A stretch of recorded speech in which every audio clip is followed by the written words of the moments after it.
अगर भारत में सबसे कॉमन बीमारी की बात की जाए तो वो शायद गैस की प्रॉब्लम होगी, जो शायद हर एक व्यक्ति को होगी। अगर व्यक्ति 30 साल के ऊपर का है तब तो उसे गैस की प्रॉब्लम होनी ही होनी है। हालांकि ये प्रॉब्लम नहीं है, ये तो बस बॉडी का एक नेचुरल प्रोसेस है। इसी गैस के चक्कर में हम तरह तरह की दवाइयाँ खाना शुरू कर देते हैं। हमारे शरीर में दर्द होता रहता है, सांस लेने में दिक्कत भी हो सकती है और सीने में जलन भी होना शुरू हो जाती है। इसीलिए आज इस गैस के बारे में हम ढंग से जान जाएंगे कि हमारे शरीर में, हमारे पेट में ये गैस बनता कैसे है, जिससे आज के बाद आप कभी भी इस विषय में मिसलीड ना हो पाओ। देखिए, गैस हमारे पेट में डिफरेंट सोर्सेस से आते हैं, जिसमें से 3 सोर्स हैं। हमारे सांस के द्वारा, पेट में भोजन का एसिड के मिलने के बाद गैस का बनना, और हमारे लार्ज इंटेस्टाइन में बैक्टीरिया के कारण गैस का बनना। चलिए इनके बारे में हम एक एक करके जानना शुरू करते हैं। देखिए, जब हम मुंह से सांस लेते हैं, खास तौर से जब हम पानी पीते हैं, भोजन करते हैं या जब हम बहुत ज्यादा बोलते हैं, तो हम अपने अंदर गैस को भी इनहेल कर लेते हैं। यह गैस सीधे हमारे भोजन या पानी के साथ हमारे पेट में भी चला जाता है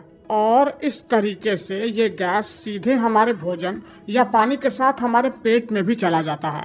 देखिए, गट में बनने वाली गैस मुख्यतः 5 प्रकार की होती है: oxygen, hydrogen, nitrogen, carbon dioxide और मीथेन। नाइट्रोजन और ऑक्सीजन हमारे सांस के जरिए पेट में आते हैं। कार्बन डाइऑक्साइड हमारे पेट में हमारे खून के डिफ्यूजन के थ्रू स्टमक में आ जाते हैं। हाइड्रोजन भोजन और पानी के पाचन से, और मीथेन बैक्टीरिया के हमारे भोजन के साथ क्रिया करने से बनता है। हालांकि और भी कुछ गैसेस हैं, लेकिन वो 1% से भी कम होती हैं, जो कि हमारे गैस में बदबू लाते हैं।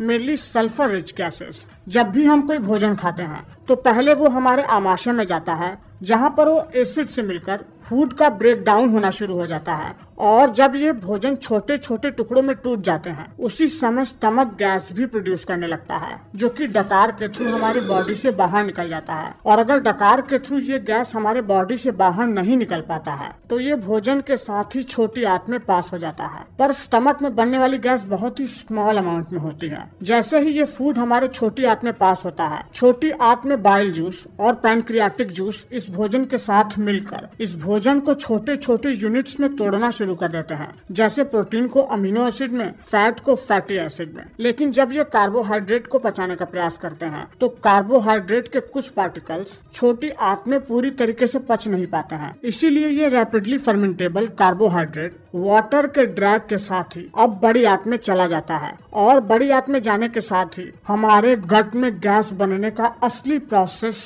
शुरू होता है। हमारे लार्ज इंटेस्टाइन में कुछ बैक्टीरिया होते हैं जो कि हमारे हेल्थ के लिए बहुत ज्यादा आवश्यक होते हैं। इन्हें हमारे शरीर में गुड बैक्टीरिया के नाम से जाना जाता है। ये बैक्टीरिया क्या करते हैं, जैसे ही स्मॉल इंटेस्टाइन से बड़ी आंत में ये कार्बोहाइड्रेट आते हैं, ये इस कार्बोहाइड्रेट को फर्मेंट करना शुरू कर देते हैं ताकि ये बड़ी आंत में अब्सॉर्ब हो जाए और शरीर को हमारे खाए हुए भोजन से पूरी तरीके से पोषण मिल सके। जब ये बैक्टीरिया इन कार्बोहाइड्रेट को फर्मेंट करते हैं तब ये गैस भी प्रोड्यूस करने लगते हैं, और यही वो मेजर गैस होती है जिसे हम गैस के प्रॉब्लम के नाम से जानते हैं। यह बैक्टीरिया हमारे हेल्थ के लिए बहुत ज्यादा जरूरी होते हैं। यह विटामिन बी और विटामिन के का निर्माण हमारे कोलन में करते हैं। जब बैक्टीरिया द्वारा प्रोड्यूस की हुई यही गैस हमारी बड़ी आंत में बहुत ज्यादा मात्रा में हो जाती है, और हमारे खाए हुए भोजन से पानी भी हमारी बड़ी आंत में इकट्ठा हो जाता है, तो ये हमारी बड़ी आंत को फुला देते हैं। और यही फूला हुआ लार्ज इंटेस्टाइन हमें पेट में दर्द सा महसूस करवाता है या हमें इरिटेशन सा महसूस करवाता है। लार्ज इंटेस्टाइन में बनी हुई यही गैस हमारे एनस से बाहर निकल जाती है, जिसे हम फ्लैटुलेंस के नाम से जानते हैं, या हिंदी में अपान वायु।